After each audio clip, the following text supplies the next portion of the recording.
Welcome to Cognitive Dissidents, where we join together to resist the technocracy one free thought at a time. I'm Monica Perez of the Monica Perez Show. I'm Hrvoje of the Geopolitics and Empire podcast. And I'm Parallel Mike of the Parallel Mike podcast and Parallel Systems broadcast. Hey guys, thanks for being here. Thank you all for listening.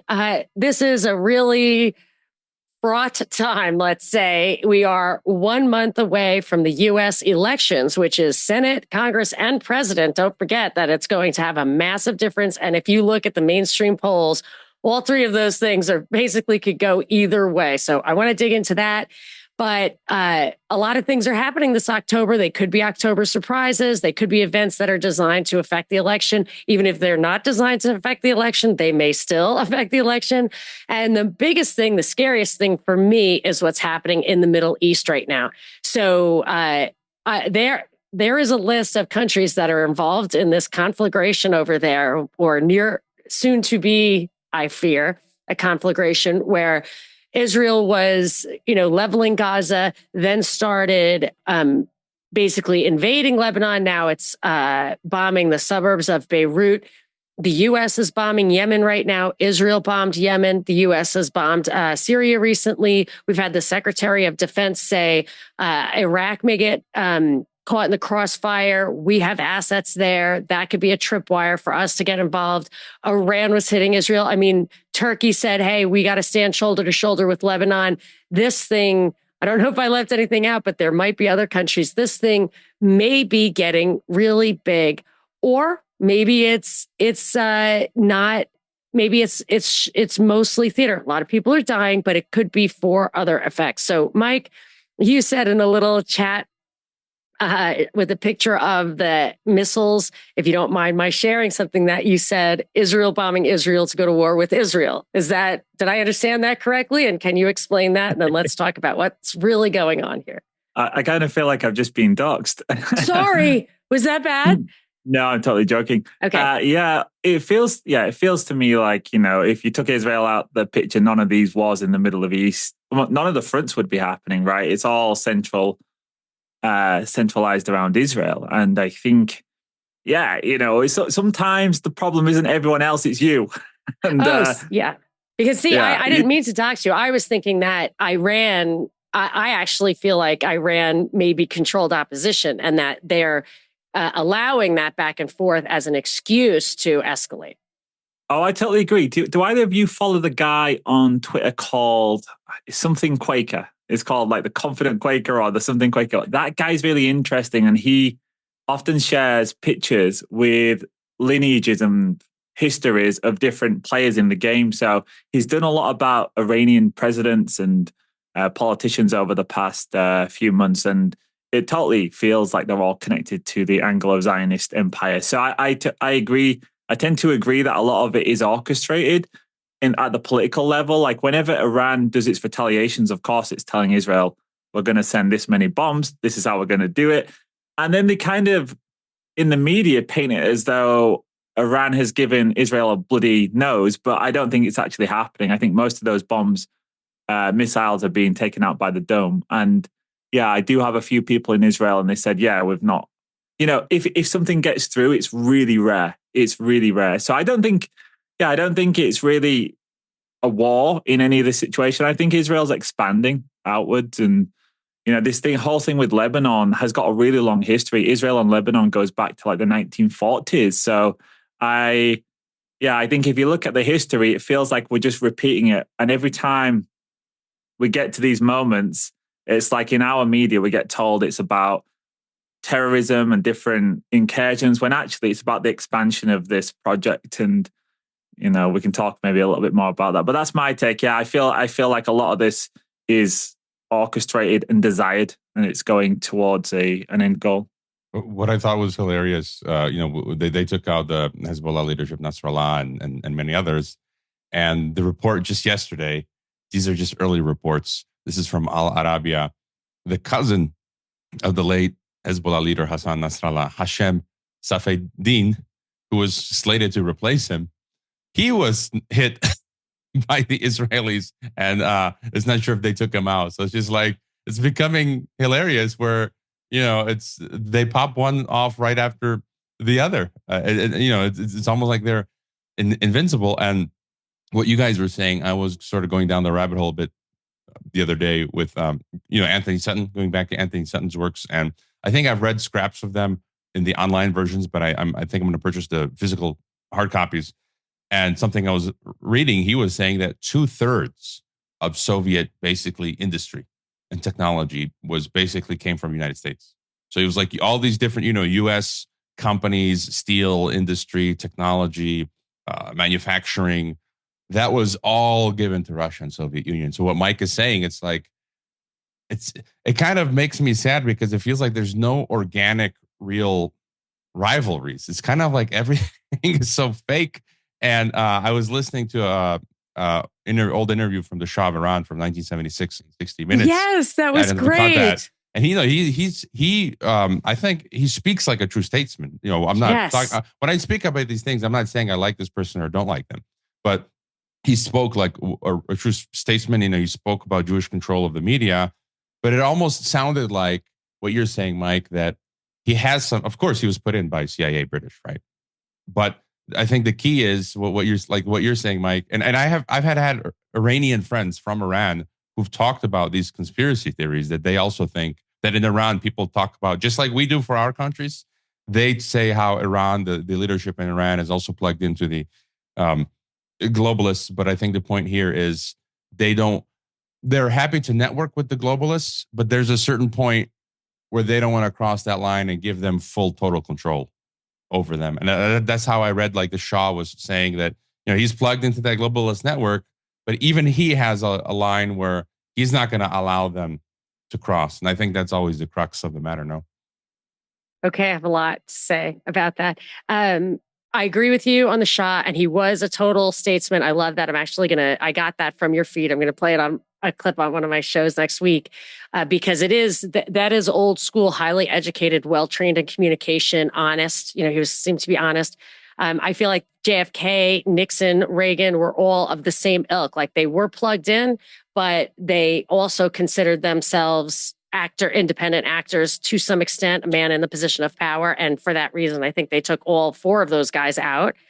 In Iran, if you look at Rouhani, so there was one thing I noticed from that. At the end of that, they say, whoever it was, Dan Rather, Mike Wallace says to him, we have this report from the CIA that you're a megalomaniac. And then I was thinking, Ahmadinejad was crazy, if you'll recall. And then between them, there were others, but there's also, or since then, Rouhani. Rouhani was like a more moderate guy. He's gone now, but he got his PhD in a Scottish university. And at that, his PhD advisor had in himself a PhD advisor who was the guy who kind of told the world about Lockerbie. He was the legal expert on Lockerbie, telling everybody it was Libya. So Rouhani is 2 degrees of separation away from like some worldwide propaganda on behalf of the empire. So I totally agree with that. Whereas like Soleimani was probably less cooperative with the Western world, so they took him out. So I guess there's some interaction there in Iran,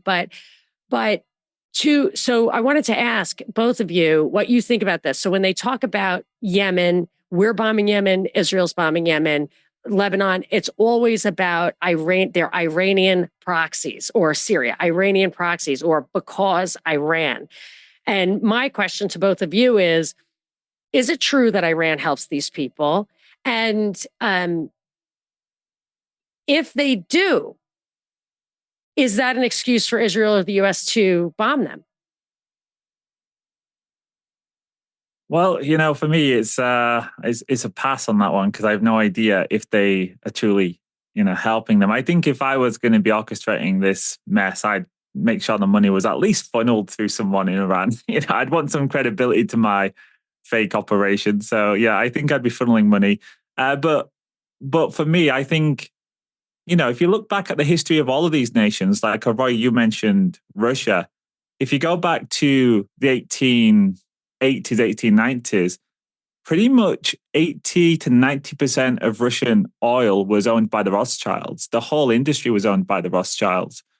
And they started to globalize it to basically ship oil out of Russia and sell it to, Western nations. And that was during the reign of the Tsar. And then, of course, we had the coup where they killed off the royal family. And what happened was the Rothschilds in 1912, they sold off most of Russia's oil holdings to Shell. So Royal Dutch Shell. So it was still a part of the Anglo Empire. So all this time throughout the period where Russia was supposedly the enemy of the rest, the West, the rest of the West, all of the oil was still owned by the West. So, going back to what you were saying, Hrvoje, like, are we really meant to believe the historical narrative? Or if we look at the actual financial element, you can see that, it was really a proxy. And I don't think the leaders of Russia were genuinely antagonistic in the way that we are told in history books. And I think it's probably the same with most of these countries. Iran, for sure. Now, Lebanon, I think if you look at what they're doing to Lebanon in terms of trying to, destroy their economy before this invasion, this has happened many times. I think they maybe do present some genuine antagonism, but let's face it, there's going to be no resistance to Israel. But Iran, for me, is a complete.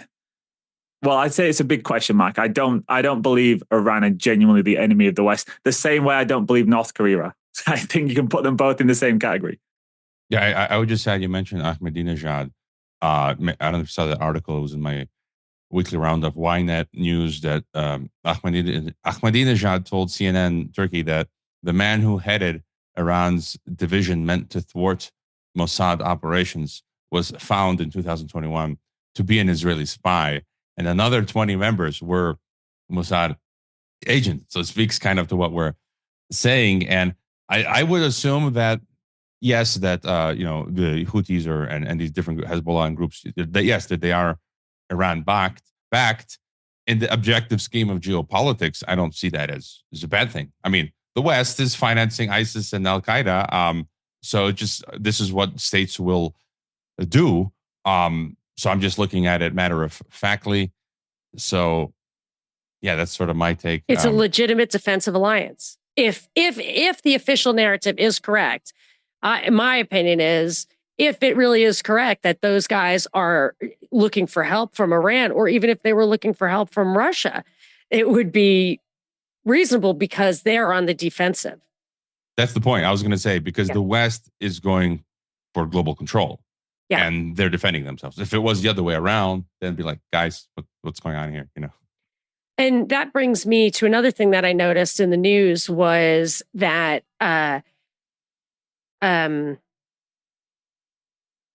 Turkey, Erdogan said, he said something in the UN, but he also said something to his own assembly. Basically, we need to stand shoulder to shoulder with Lebanon, because after Israel's finished with all of these other countries, they will come for us. Now, I don't know if that's true or not, but I'm curious to know, with both of your international perspectives, Erdogan doesn't seem like a good guy to me, but he seems like he might be a Turkish guy. He might actually have his interests aligned with Turkey, which is more than I can say for my government. What do you think about that? Is that a legitimate defensive position for him to take as the Turkish leader? What do you think's really going on there, if you have any thoughts on Turkey at this time? I'll just go in and say that I think he's the ultimate hedger. He's ultimate opportunist. He'll take what he can from the West, take what he can from the East, and then whichever way the wind is blowing, he'll go in that direction. So if in the end the West falls and BRICS rises, he'll be like, "See you guys." It goes with the East. And there's talk of these neo-Ottoman aspirations. So I view Turkey and Erdogan sort of as a budding empire now. And having lived in Kazakhstan, things that you didn't realize unless you lived in those countries, Kazakhstan and Turkey come from the same historic,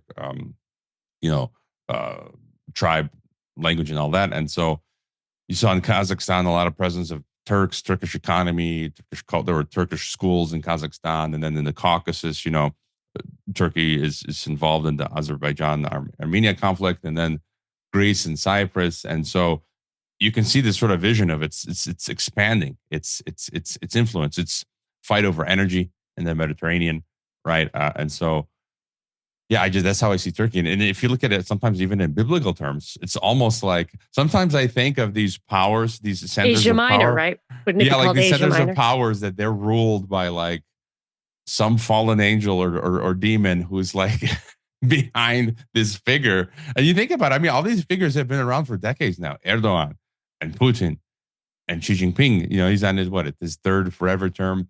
And it's almost like I mean, this is kind of tongue in cheek, but it's almost like they're inhabited by these biblical sort of demons, animated by demons or something. spirits, and then they're just sort of vying for domination of the planet. But yeah, Turkey. I think we're going to see a lot of interesting stuff, and I think they're doing well for their economy. I mean, geographically, they're well positioned in economic terms, I think.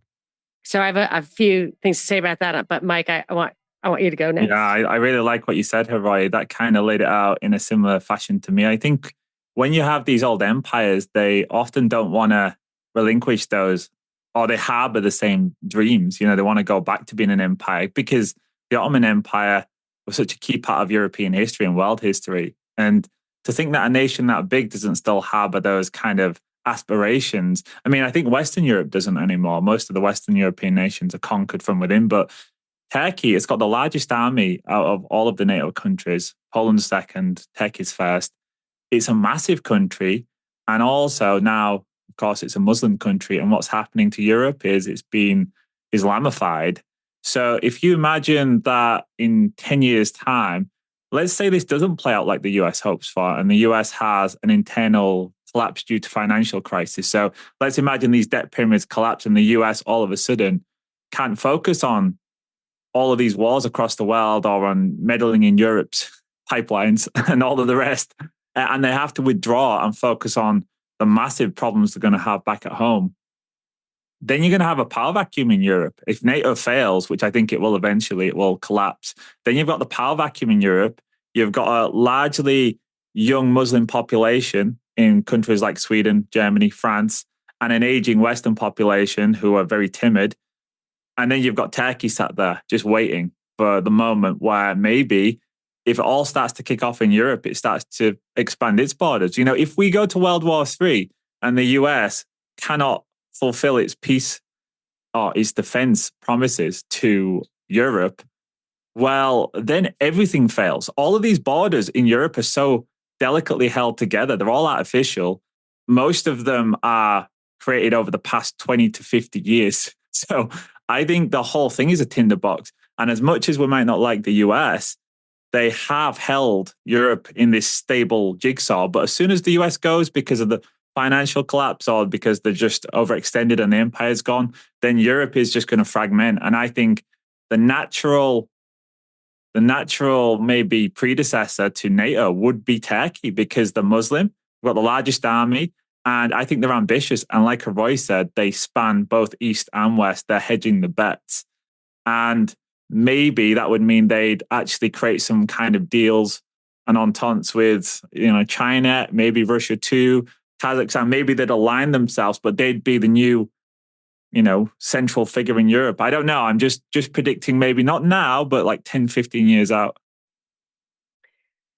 You brought up some really interesting points that tie together, I think, some of my reactions to Hrvoje. It not only would Turkey take advantage of a power vacuum in Europe, but it seems like that may be what he's poised to do now in the Middle East, in that they are creating chaos. And I was reading an article that it was actually a paper to the defense, whatever, from 1997, I think, by Stephen Pelletier, Pelletier. He was a diplomat of some kind. And I was actually researching Yemen, it was like 7 years ago because we were bombing them for whatever reason. And he said that now that the USSR is taken out, so he wrote this in 1997, prior to this, we could never allow a failed state because they would just it was a bipolar world. So you could lose a piece to the other side, but it wouldn't be neutralized. It would add to the other side. So you can't have a failed state. He said, now we can experiment with that. And Yemen, as the poorest country in the world, I don't think he owned recommending this, but he said we could allow Yemen to fail. and see what happens. Let's just see what that looks like.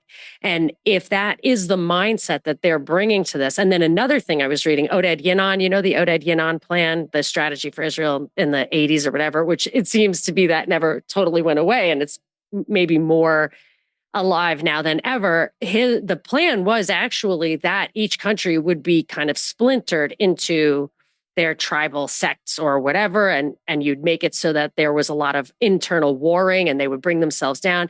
Again, if you're thinking about allowing chaos, you have to make sure that there's nowhere to run. So if they're all saying these are all Iran-backed things, but if Iran is controlled opposition, then they are contributing to the chaos. They're not going to exploit that fragmentation. But Erdogan seems like the rare case of a genuinely rogue actor, or like a truly non-aligned but very powerful person, statesman, whatever, who might take advantage of that chaos first in the Middle East and then in Europe or whatever. Maybe he has sights on that kind of thing.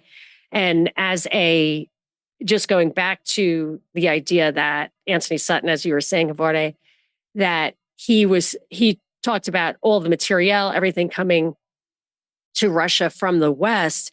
China also got so much from the West. If you ever look at James Corbett's stuff about Rockefeller supporting China. And then also if you read these books by Doherty and MacGregor about World War I think it's World War I, but also I think it may also apply to World War II, but certainly World War I, the West just supplied them with so much food and material just to keep the war going. And they did also keep World War II going. So we do fight both sides of the war for whatever reasons. And that worries me. But those are just my thoughts on that. But I do want to ask if you guys think this is really going to ignite, or do you think that there's a great chance that it's really an October thing and that it's really just about the US election and maybe we have some peace after? Or does it really, Trump is calling for Israel to bomb Iran. They say Iran's nuclear facilities. They have one nuclear power plant. I assume that's what they would bomb. But Trump is calling for that. So is this going to explode after the election? Is it for the election? What's the story? I would just add what you were saying, the Iran-Contra affair in the 80s, where Israel and the U.S. sent weapons to Iran. Just, one of these million examples, or it was recently the 75th anniversary of was it Mao from China? And early on, you had the U.S. supporting, was it Sun Yat-sen, right? The KMT. And then all of a sudden they stopped fighting. And, if you look at the history, it kind of seemed like, I liked Sun Yat-sen. I'm thinking Chiang Kai-shek. You like Chiang Kai-shek? Right, they were the Chinese nationalists. And they were the Republicans. Sudden, My parents supported Taiwan right, from the beginning. Was Sun Yat-sen, then Chiang Kai-shek. Sorry, it's early, it's morning for me here, but but then all of a sudden they stopped financing them and sort of let Mao win, and you see that same thing, or with Iran-Contra, or with in the China situation, or whatever. I see three scenarios to what you said. Maybe it's just hype now and nothing's going to happen once we have the election. Or that near term things will pop off, or longer term. I think eventually the fuse is going to blow, and we will be off to the races. I just finished. I participated in Mikhail Thorup's Expat Money Summit VIP panel with the guys from Anti-War, and I think collectively our conclusion was that we are headed eventually for war. I interviewed an Australian military veteran not long ago, and he says his working assumption is that's where we're headed. But then he mentioned the timeline, like for the U.S., he thought that 2027 is the cutoff. I'm talking about China, but that's all I think interlinked, because what we're talking about with Turkey and Iran and China and Israel. It's like if anyone, it's like a game of musical chairs.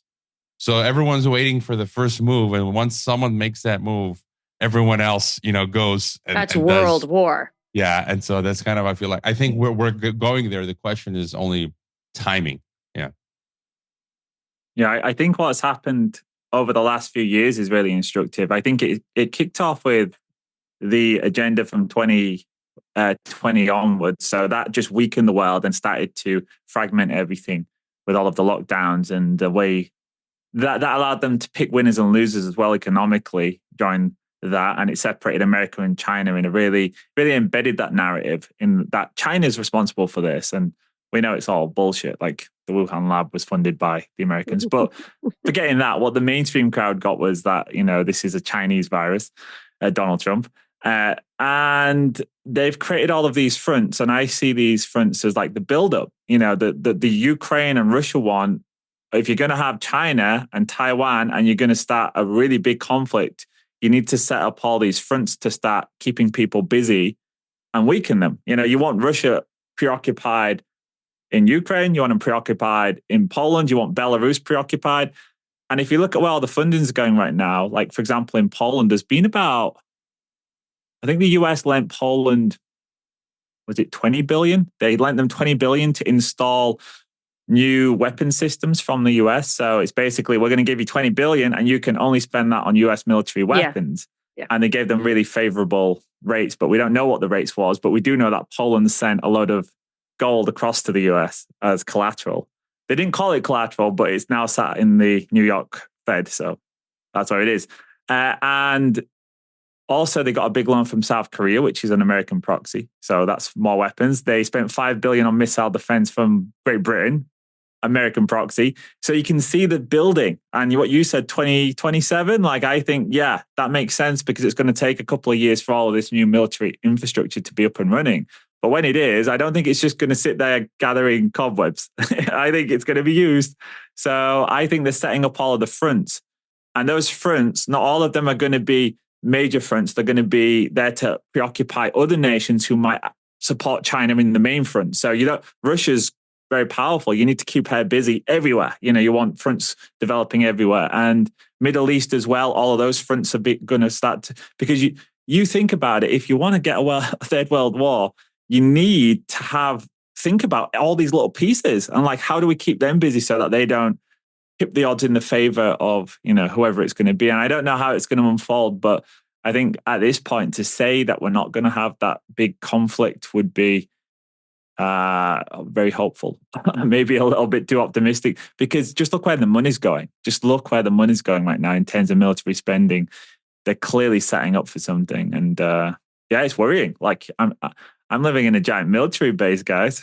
I just wanted to add to you've just painted a picture and I just see again, the ultimate goal is world government. I'm obsessed with that topic because for me, it's a biblical topic. That's what, Book of Daniel and Revelations speaks to. And that's what we're seeing the globalists. And so I feel like they control the core nodes, the core infrastructure of the planet. The banks, they control the banks. This occultocracy controls the banks, the corporations, the manufacturing, everything. And so they could blow up large parts of the world because they hold on to the core, for reconstruction and control. And so it's kind of like they have to have all this chaos because then, you have for this begging for some antichrist figure, number one.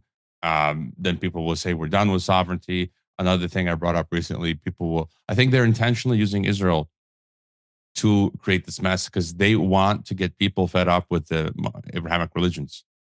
They'll say, look at these Christians and Jews and Muslims. We're sick of it. Here, we have this new one world theosophic religion for you where it's universalist. And, so I think there's many things that are going on there. And like Mike said, it's that, was it Pushkin? There's that Russian play that says there's a loaded gun in the first Chekhov's gun. Right. Chekhov's gun. Yeah. And then it's going to be used at the end. I think that there's no way this stuff is not going to be used. They want Asian NATO, where these countries are now getting all sorts of weaponry, and it's going to be used. Come on. And yeah.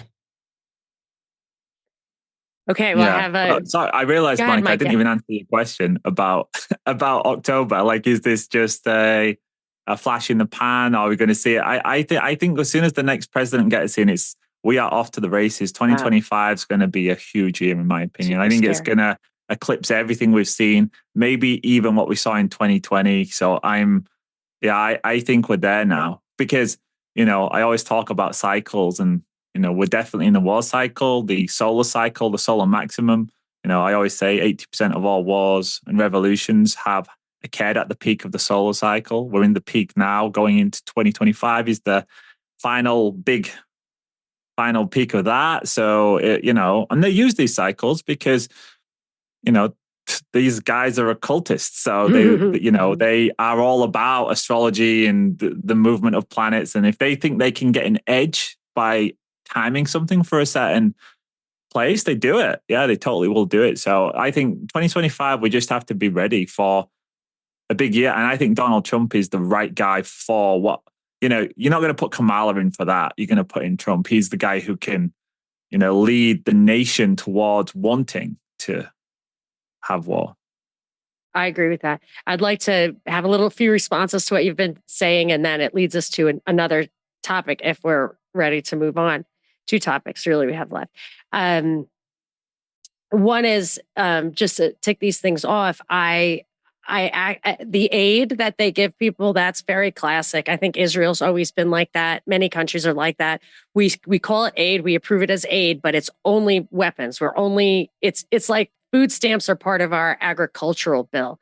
Food stamps are part of the bill that supports farms, not welfare. So these things are like jobs programs for the defense industry. And I think we shouldn't lose sight of how that kind of just venalism, is that it's just a venality, that it's really, the money does matter. People say it doesn't matter. I think it does matter, the movements of money. I think that a lot of the blowing up of bombs, moving stuff around, I think they had like South America sending all their Soviet weapons back over to Ukraine, which was ridiculous. They're not going to use it. What's all that for? And I think that they are actually, it's possible that they're blowing up or moving out inventory literally to make physical space for all the new arms that they're going to need to rebuild that for the next thing. I think that the idea that they're getting everything in place all over, opening up fronts. I just read an article that said India and China were actually getting hot after years of kind of border issues, and nobody's covering that. And I didn't understand the significance of it, but that would be another front for sure. In keeping with what you're saying, they just had Japan, New Zealand, Australia, Germany, Canada, France, the US, and the UK all put ships through the Straits of Taiwan, which China doesn't like. Why would you do that? That's another provocation. Finally, the idea that you want to go to world government is totally supported. This would be the method, war, and everybody being in on it and happy to do it, to sacrifice their own people with whom they have no relationship, in my opinion. The Carnegie Endowment many years ago, I've talked about this so many times, I'm sure other people have too, where the Carnegie Endowment wanted to change the culture of the U.S., and they determined that the best way to do that was war. And they encouraged us to get into World War I as a consequence of that. And then the last thing that I wanted to respond to or pull the thread, Hrvoje, is about getting people fed up with the Abrahamic religions. And that's something that I was thinking, with all the kind of religious imposters, poseurs, whatever, that are happening now, my thought was these people are inauthentic. And if and when, and they get put in the same basket as people who are authentic, and when they get discredited, which they will, which they want to be, they will bring down the whole structure of those who they're not only exploiting the genuine religions, or Christianity, but they are they're meaning to bring it down wholesale. So I wonder if this is a time that we should go to what Mike wanted to get our opinions on. I don't know what it is. It's the Russell Brand thing. Oh yeah, of course. Yeah, the Russell Brand.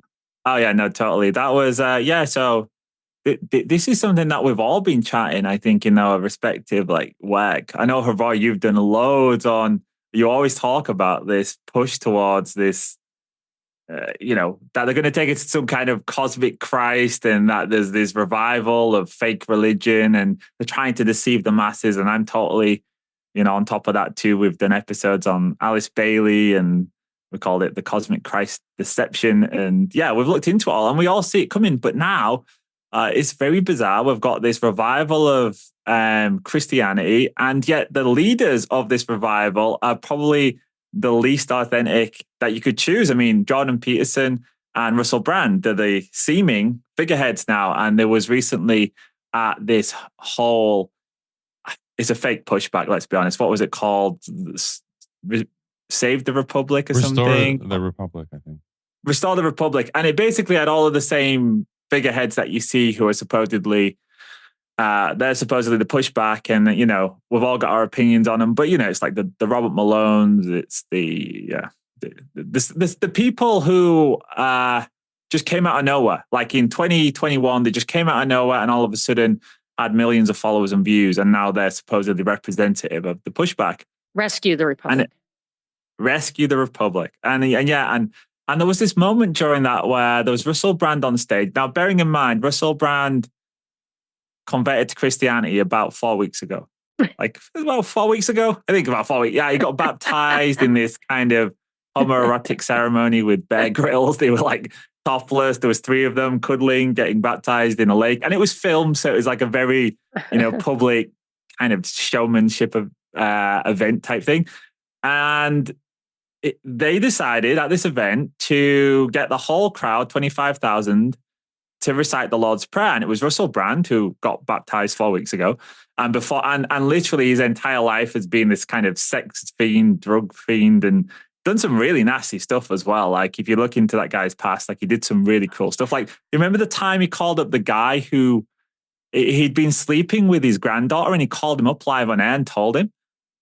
Yeah, like a British kind of journalist. He called him up live on air and basically said on air, like, yeah, I've been sleeping.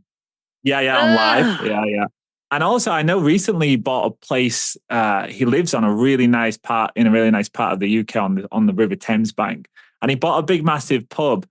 And the pub had a load of bookings for weddings, and he just cancelled them all. Like zero regard for the people. And I was like, come on, with all your money, you could have honored somebody's wedding day, like, So yeah, I don't think he strikes me as a moral person personally, but it's up to the individual to make that. So there was him.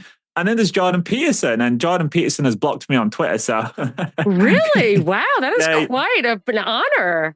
I know, quite an honor, right? But I honestly think he's got a team. I think he probably employs at least 20,000 people to block people on Twitter. Well, even 20 people would be more than enough to. Yeah, I think that's probably his key outgoing. He had 8 million people on the subscribing to his YouTube channel when I was looking up some of this Russell Brand stuff. Oh yeah, I mean, million YouTube subscribers. That guy knows how to work mammon. Like that's just YouTube. The money rolling in. Yeah. And but I remember a few months back, it's like 6 months ago, he was complaining that YouTube rip off creators, and he showed his monthly outgoings. He showed his he actually screenshotted his monthly outgoings, and it was like only 30K a month, and I was just like sinking in my chair at my like $20 a month or whatever YouTube. Yeah.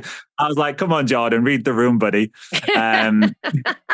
But yeah, and he's the other guy who was praying. And I'm like, just a few years ago, they asked him, do you believe in God? And as Hrvoje said, gave a 10-minute word salad, well, first and foremost, what is God and what is belief? And he just couldn't even say it. So at best, he was agnostic. At best you could say he was agnostic.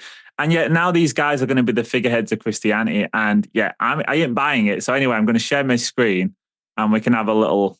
And as you're sharing your screen, I just want to add, you mentioned Russell Brand's very sinful history.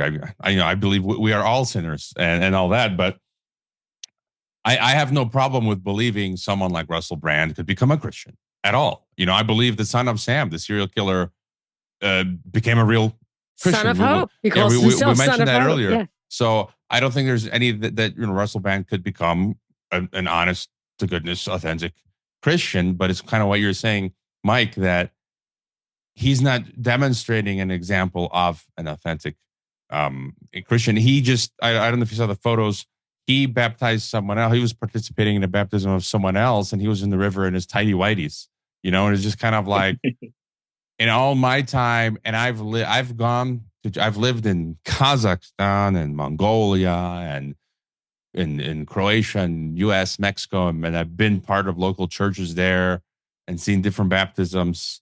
No one, in no Christian church would you see someone in their tidy whitey, and not even boxer shorts, but tidy whitey underwear baptizing. Like, because there's that, you want to have, it's like Adam and Eve, right? In the garden, God puts leaves on them. You have to have, what's the word I'm looking for? This sort of appropriateness, right? And so, anyways, if you want, go ahead and show that clip.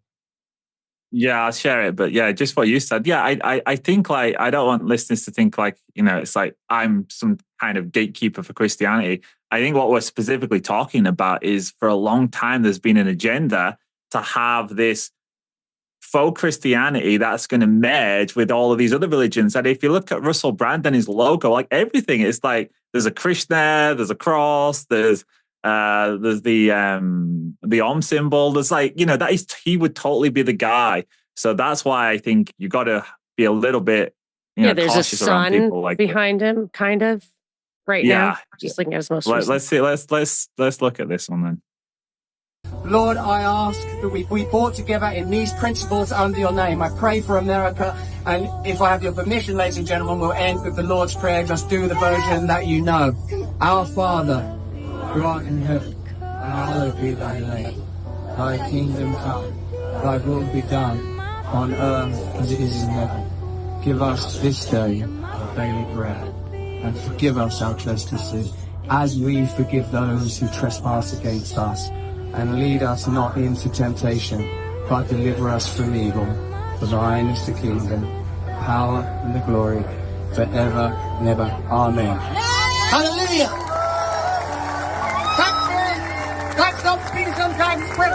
There we go. So I'm waiting for Dr. Peterson to forgive me and unblock me on Twitter for the one interaction I ever had with his account, which was an instant block.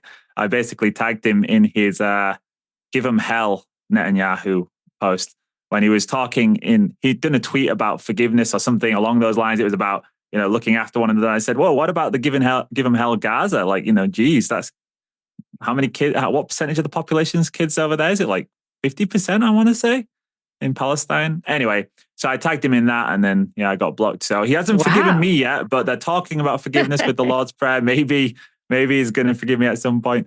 And yeah, I don't know. What's your guys' take on this? Do you feel like this is genuine? Like there is a genuine a revival to the Christian movement, and that these guys are going to be the ones who bring it?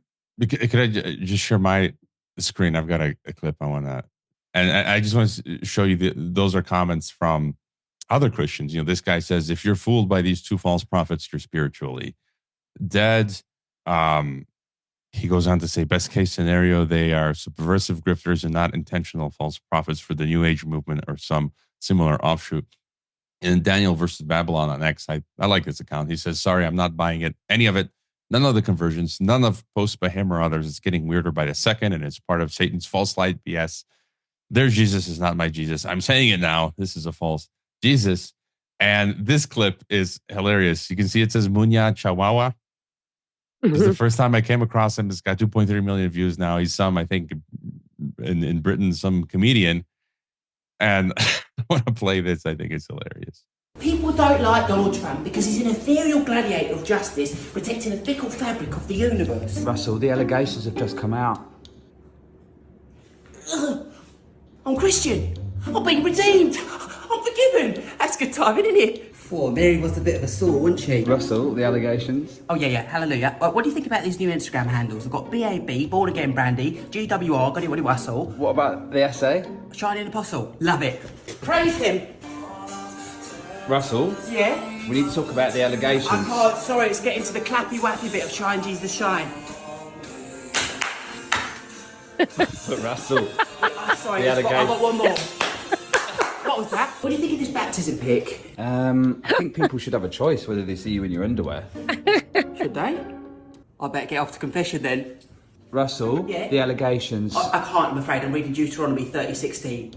Totally appropriate gap, by the way. Russell? Sorry, I'm just converting someone on the phone. Can we do what in tongues, you cheeky minx? Pray. Yeah, that sounds great. A furious, flamboyant, feminine wizard? No, Russell, this is wrong. You can't just conveniently convert to a religion to shield yourself against things you've done wrong. Sorry, God's on the line. What's that? Signal's not very good. All right, God, stay on the prayer. I'm just going to step outside. Russell. Go very far away. Russell!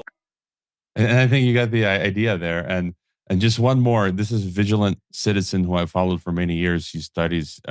He is a very, for me, it's difficult. I don't comment so much on the occult stuff because I like to do it from an academic perspective. And you can just get completely lost when talking about symbolism and the occult. But I found he does a monthly wrap up and he includes all factual mainstream images from magazines. And when he puts them all together, it just blows your mind because then it really it puts into all into one place. And they're all like mainstream sources. And you see how in your face satanic it is. But he just wrote this article on P. Diddy, which I think has some relation to Russell Brand. And one thing stood out for me. He says, there's absolutely nothing new about this P. Diddy stuff. Years ago, I published an article in which I documented several artists who signed up with Diddy and made a 180-degree turn towards religion to an extreme. As explained in the article, it wasn't a coincidence. These people saw things that deeply troubled them spiritually and sought refuge in religion. And so that made me think of, there's a trend here. Think about it. Russell Brand now, Jordan Peterson, Justin Bieber, right? I can't even think. Kanye West. He came out with that Christian album. It was all Christian. And now he's falls away. He's, committing adultery or fornication, Our Bible says, and I believe this, the only place you can commit, have sex is in a marriage. So even if you're boyfriend and girlfriend, if you're, having relations, you're committing sin. So if Kanye was a true Christian, they wouldn't be doing that. So stuff. That's just one of many examples. And then you see these people. Bieber is implicated with P. Diddy in that article. It says he finds a mainstream quote where Bieber was 15 and P. Diddy was a man, and that they were going to be alone, just the two of them, for 48 hours or something, going buck wild, something like that. I remember that video clip. Yeah, and so nasty stuff probably went on. Some of these people for trauma purposes, probably go see Christianity. Maybe they go to a bad church, and then they just don't end up becoming true converts. Or maybe some, this is a silly video we just saw, maybe they're doing it for just PR purposes, right? Laying on the Christianity, or it could be or a mix for the New Age thing. Yeah, I think it's all of them. And also there's a huge narcissism to it too. To do it also publicly and be like, I'm saved, God loves me, Jesus is in my life. I think actually these rich people, you see it quite a lot. I've seen a lot of rich people over the years convert for a time. All of a sudden they're saved and, they go 100% full speed into it. They're all pious and wearing veils and wearing rosemary beads, and it lasts about 2 or 3 years. Then it just fades out because it's not who they really are. It was still about the self. It was like an ego kick, because their lives can get pretty meaningless, having a lot of money, running around and having loads of sex and drugs. It sounds good on paper, but no, it's not that meaningful. And ultimately you feel that void, and then they have the religion. But unless you actually change your behaviors, and you genuinely, I'll believe Jordan Peterson and Russell Brand, not because they got baptized 4 weeks ago and all of a sudden are praying on TV, but because they actually look like better people. They're doing things that aren't hyper material. And yeah, they both to me are very much symbolic of hyper materialism, consumption culture. Yes, maybe there's a certain, Jordan Peterson, you could argue that there's some substance there. He's done some good work, whatever, but no, not buying it. Sorry, guys. Can I just add to Mike a mini piece of my testimony when I was age 17? I think it was 16, 17. And you mentioned all these people get bored with money and pleasure. So I was just a 17-year-old. And every summer we'd go to Croatia for 3 months on the beach, home near the beach. And imagine for 3 months, and I got piles of cash because I was working, I was working full time, going to high school full time. And so I had a lot of spending money. And I'd be for months on the beach in Croatia, chasing girls, drinking, and being on the beach. Very enjoyable, right? And at age 17, I got bored of it. Like, I honestly, it's like, this is boring, man. I just did night after night, just chasing women, getting drunk on the beach, and this pleasure. It's not fun. Now, I wasn't even a millionaire. It's like middle class kid, and I just cracked open the Bible one day. Like, no one told me anything. I'm bored. And there was a Bible lying around. I opened it. I don't know what happened. It just took a life of its own, and I started with Genesis and read that summer, like literally in a short period of time, from Genesis to Revelation. I read the entire Bible through, and even Leviticus. Everything, literally everything. That's the way I like to consume. I read everything, and then as soon as I finished, I started again. That's when I was entering my university. I read it the second time all the way through. Like, people read different parts. I'm like, no, Genesis, all the way through, been sequential. And then and when I finished again, the third time I read it all the way through. And so, anyways, that's just that's my experience. Well, a few things. One, by their fruits you shall know them. So give them time. It's fine. I also see massive, I agree totally that what you said, Mike, like all of the above, that they absolutely, the powers that be, big operations like this, they prioritize ones that are multitasking. They really do. I've read it in their works and I've seen it in their psyops. There's usually many tasks at hand. And if these guys, one of the things they want to do, I do think they like the money. This is a perfect, they are absolutely following the example of the mega churches, of the preachers that make so much money. All you have to do at the end of that is say, help me spread the word, join my Substack, and you've got, 8 million subscribers on YouTube that are watching commercials or giving you money. So that's big. There's money in that for sure. As far as the transition, I would be interested in going back and listening to the conversation that Jordan Peterson had with Bishop Barron a few years ago, where Jordan Peterson, they both recognized each other as based, but Jordan Peterson was still agnostic. And Bishop Barron wanted to talk to him. I never listened to it then because I didn't care, but I would be interested now to hear Jordan Peterson's arguments against why he didn't embrace God and Jesus at the time, and see if it looks like he is, we're never going to hear another interview like that, but maybe we will. Maybe the stuff that he did with Russell Brand will directly contradict his basic arguments there. I would want to go back and listen to that. And then the last thing, and this may be too, not fully formulated, but as you guys were talking about this trend of Hollywood, whatever, I remember back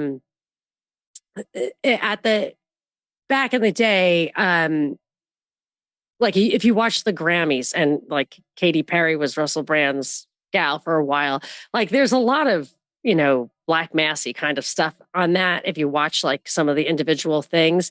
And it was really getting bad for a while. And then in 2016, people were talking about the cultural change that Trump was going to bring, that this was a revival from the right and things were going to change. And I remember thinking at the time, if you see like the Grammys abandoning that stuff, if this is going to be a real cultural paradigm shift, you're going to see a kind of spiritual change. I thought it would be genuine, but now it looks like it's just artificial. And I remember, I think it was that Grammys where Pharrell Williams came out and said, I'd like to thank the Lord. And I remember thinking, like, did he look up or down? Like, who was he talking to?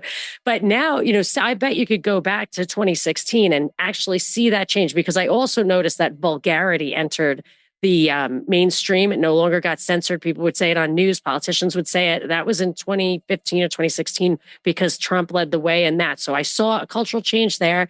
That would be an opposite one. But I feel like that this was part of a much bigger intentional paradigm shift in the basic culture, or just to build that up to have more conflict, because you also had wokeism rising at the same time. Yeah, I just want to add something because it just came to me as well. Like this whole narrative in the US around civil war is something that they've been pushing for a long time. And we've all said that Donald Trump is the perfect person to ignite the right and to really get people into a state of panic and fear that will push them to fall for the bait. If the bait is get out on the streets and protest, maybe take your guns, open carry, and and then all of a sudden you have an event that spirals out of control. And if you think about it with the religious aspect, the Peterson and the brand definitely is feeding into that narrative that Trump was saved by God. Jesus came down and he punched that bullet and he knocked it out of the air. So it just deflected. And of course, we had the second event, let's call it. I think it's wild to even call it a second assassination. Oh, the alleged, they're even calling it the alleged assassination attempt, the second one. Because that one was even more, they couldn't even be asked with that one. It was just like, screw it. Just put a guy there and we'll call it whatever.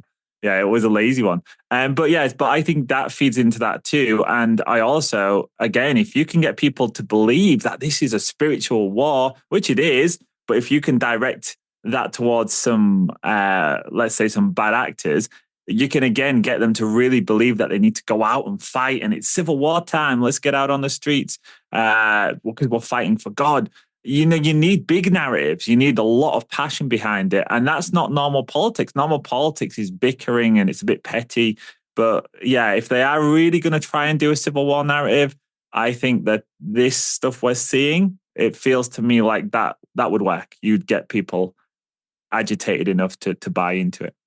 I just want to add, I'm reading this book by Dr. Martin Erdmann, one of my favorite modern day authors. He's a German theologian. And finally, I was supposed to have him on the podcast this week, Tuesday, and I sent a reminder message, and he sends me an email that he was barely able to get out to me. He had a heart attack over the weekend, heart surgery or something. Oh my God. I was like, what are the chances? And so I think he's a pastor in Germany, and he's not even able now. He's weak all day. He says, I think he's okay now. But I'm reading his book, and it's basically soaked in a lot of the Christian perspective, but he's looking at history and politics. He's talking about America, liberalism, the founding fathers, a lot of Freemasonry stuff, very well sourced. And that makes me think, like, from the Christian worldview, when you're talking about civil war, and I've been guests on some podcasts, and I get kind of uneasy when some of these people interviewing me, or if I'm interviewing them, they have this reaction that's the Bible would put in terms carnal. From the true biblical perspective, you're supposed to be spiritual. Where Jesus says, I'm not of this world, right? It's a spiritual mission. I always refer back to his discussion with Pontius Pilate. It's like, I can snap my fingers and bring the angels and destroy the Roman Empire and impose this new theocratic political empire. It's like, no, that's not the point. And so you see a lot of, and Martin Erdmann explains in his book that, all of this revolutionary idea, the French Revolution, the American Revolution, this civil wars, would be another iteration of that same founding revolutionary idea. That's not biblical. I don't think Christians should participate in violence. I almost feel like we're flies on the wall. We're supposed to be speaking. Tolstoy.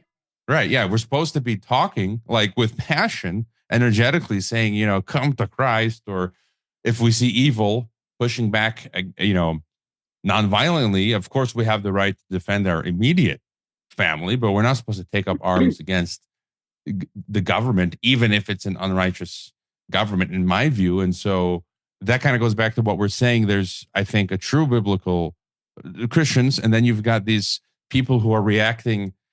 It's and I've been guilty of that many ways. If you're wronged by some policeman or something, you get angry and you want to react vocally, and it's just no, and so when this person I spoke to not long ago said, I want to take my arms and fight against the government, I'm like, no, that's exactly what they want you to do. That's exactly what they want you to do. Yeah, like the riots and the immigrants. So I would say I'm not a total pacifist. I agree with you. The culture of death and war and everything is definitely a plot. Tolstoy said the same thing. He said this myth of Christian nations, you guys are warring, and he became then a spiritual anarchist because of that. And speaking of Russia, they had the World War, but they also had civil war at the same time. And I think that's a possibility here. And I think the way that might pull out is pan out, and it folds into the assassination thing. But getting back to how they're exploiting religion, not only do they think that's preacher, I think it's the culture, I think it's conflict. I think they're also like in Europe, the powers that be may be welcoming Islam because of its hierarchy, because of its Sharia, church and state combo, more centralization, more control. But here, it's not the Muslim religion that they're looking at. They're looking at using Catholicism. You have J.D. Vance converting to Catholicism, Candace Owen, and the Christianity as a kind of hierarchical thing, central control. It's a good model. It's a better model than our liberties. And that makes me also wonder if one possible scenario is that you actually you do get a third time's the charm kind of assassination attempt that really takes out Trump, that he gets in and it takes him out. And we have J.D. Vance, who has a much more hierarchical, authoritarian ideology, which I think he's acting it out, but that's what he would be there to usher in. And if you look at the progression, the first assassination attempt was supposedly the deep state. The second one was supposedly, I don't know if this is common, but I was reading between the lines. They were kind of saying it was an inside job because nobody would have known Trump's schedule. And the third attempt, it looks like we're being set up to think that it's Iran.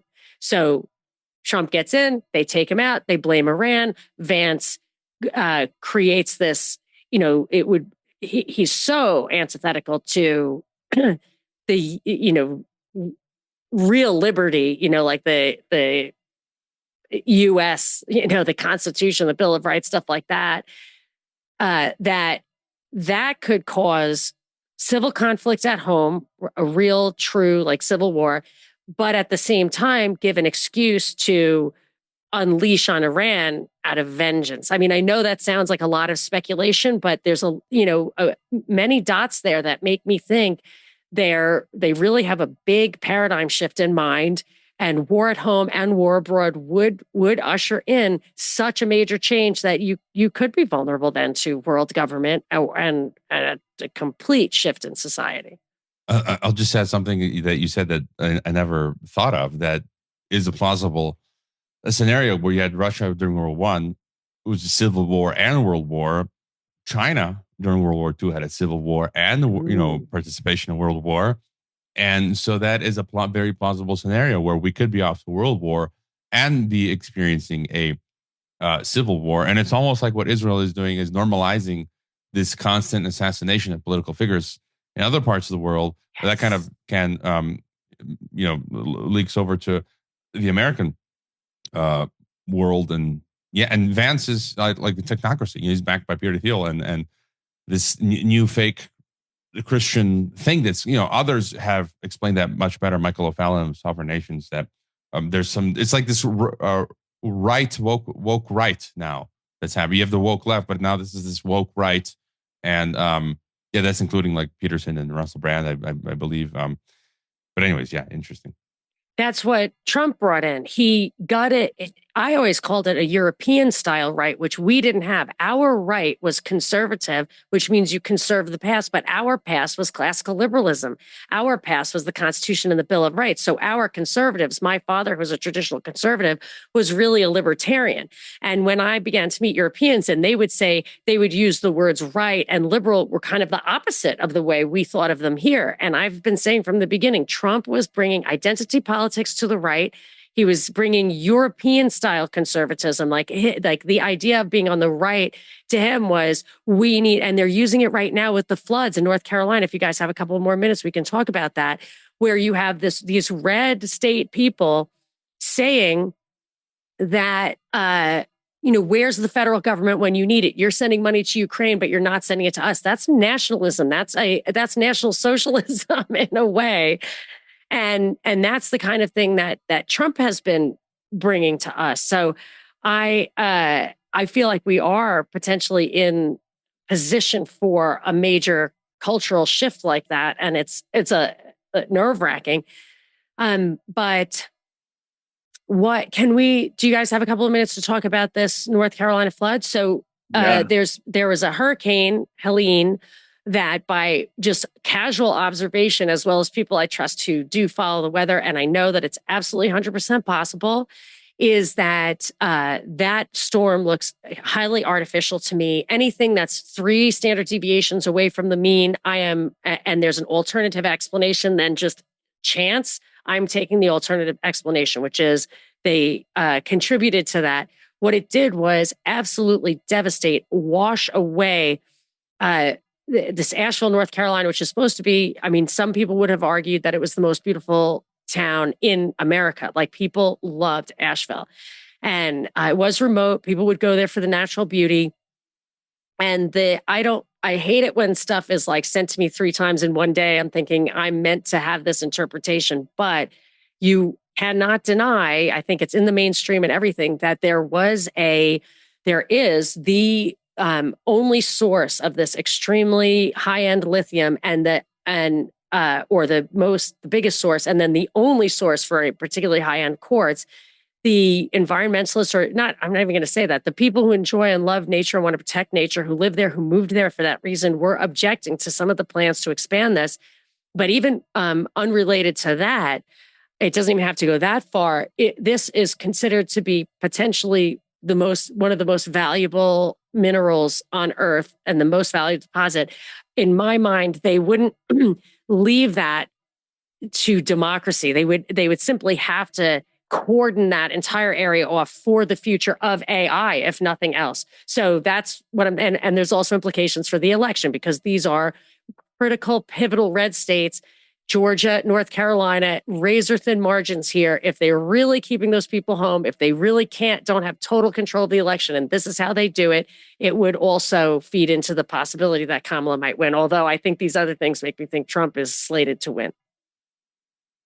Yeah, I think that Kamala, I always put forward different theories, like what could be their agenda here, because you know that it's not going to be legitimate. Whatever happens, it's going to be planned. And I always think they put themselves in that most advantageous position where they could change their mind even on the last day. They could say, no, we're going to swing it this way. So they kind of set it up to give themselves the most flexibility. And, if you really wanted to create chaos, just make it look like Trump's going to get in and throw Kamala in at the last minute, and then drop a load of media insinuating that it was rigged, and then get Trump. Maybe they go for the 3rd attempt, which you said, and it looks like he's been taken. There's so much stuff you could do with this situation, and it all goes back to the fact of 10, the heat up to 10 in the world. Like, everyone's on edge. America especially is like, it's like getting to melting point over there. Everyone's so stressed, and this hurricane, like the stuff with the lithium, like, I'm really not sure personally. I think it's totally plausible. But I don't know. Yeah, it's one of those things where it's just like anything's possible to me right now, because we've got no trust in the people who are running it. But what you said is really interesting. Did you think that you'd see the people on the right in America clamoring for more FEMA? Just a few years ago, it was like, oh, FEMA's the enemy and all these camps exist. And now it's like, bring in the FEMA. Where's FEMA? So yeah, totally weird how these narratives are shifting and shaping. It's definitely, in my opinion, not natural how they're being shaped. COVID did that too. It took entrepreneurs who would never need any money, were responsible people, and devastated their lives so that they were forced to take rent relief, or, they were really basically forced. There was no other way to do it. And yeah, I mean, I think that they might use, if word gets out, if people accept this idea that it was a fake hurricane and it got Kamala in, you've got legitimacy issues. And for me, every single presidential election since the year 2000 has had to have legitimacy issues so that people no longer believe in democracy, and it's very divisive. I would just add, my working thesis, I haven't done a deep dive on the Carolina thing, but from what I've seen, there's been mentioned these mainstream articles going back a few months, even a few years, quartz, right? Lithium. And we know whether, geoengineering is a thing. Just a few days ago, Saudi Arabia, mainstream article talking about Saudi Arabia doing weather modification, and yes, big floods followed that. There was a report, an internationally recognized report people sent to me 3 times, and a week later there were massive floods, and they were like, or Dubai. I think they had made it. Yeah, I think, Yeah, sorry. but I mean, we're being made aware of this now. Another thing that's separating the conspiranoid from the normie. And I think the other thing, you're seeing all these memes of the illegal aliens being brought in or getting thousands upon thousands of dollars, and then those people intentionally. I think the thing with FEMA, I agree with what you said, Mike. But the issue is that FEMA is preventing people in the private capacity to come in and help. So it's almost like they are so in your face doing it's like Bizarro world, you know, the Superman Marvel universe. You've got, I think it was Bizarro, where it's like literally you go on a planet where everything is the opposite. Yes. And it's like literally where, you know, it's like good is bad and bad is inversion. Good. It's completely inverted. And it's like literally FEMA is stopping people from being helped. And it's, what's going on there? I mean, they're so diabolical. This Mayorkas guy, I mean, this guy, just look at his face. And he's like, he'll be like, you know, torturing you, and like, I'm not torturing you. I'm giving you a massage. You know, it's just like, these are the types of people that rule the world currently. And I think part of it is they're insane. They're carrying out the goals, as kind of as you alluded to. And the other is that they also want to get people ginned up, angry. Right? Yes, definitely. That's definitely. Yeah, well, you know, this is something that I've been noticing for years now, in that every time there's a natural disaster, like it happened in Canada too, with the forest fires, it's not a case of like trying, like, you know, they go in and say, oh, we're trying to help people. But there's a huge amount of authoritarianism that comes with that, where they just literally say, you know, you can't go back to your house. No, you can't go here. We're blocking off the bridges. Everyone get out. No, you can't take aid in. And it's like, what are we doing here? Like, where's the humanity gone? And where's the so-called democracy gone? You know, could you imagine that America, the home of the free, apparently, would be stopping people taking aid to victims of a natural disaster? Like, that just blows my mind. They won't let them send drones to find people who need help or bodies. Drones. I mean, they're not sending their own, so they won't let other people. And meanwhile, their drones are everywhere. I mean, for me, had to say, sorry, how I go? I mean, that's the administrative state right there. I mean, what you guys are saying, like in a normal world, FEMA shouldn't even exist. But, you know, whatever bureaucracy agency that would be, whose job that would be, they'd be like, yeah, everyone go ahead, you know, go come in, go out there, send in the drones, help, you know, take your truck, help, you know, people go in their canoes, do what you can. That's the normal world. And now it's like they're trying, because I recently interviewed Ned Ryan on his a pretty good book, American Leviathan, on the managerial state. And this is what this is. It's like, no.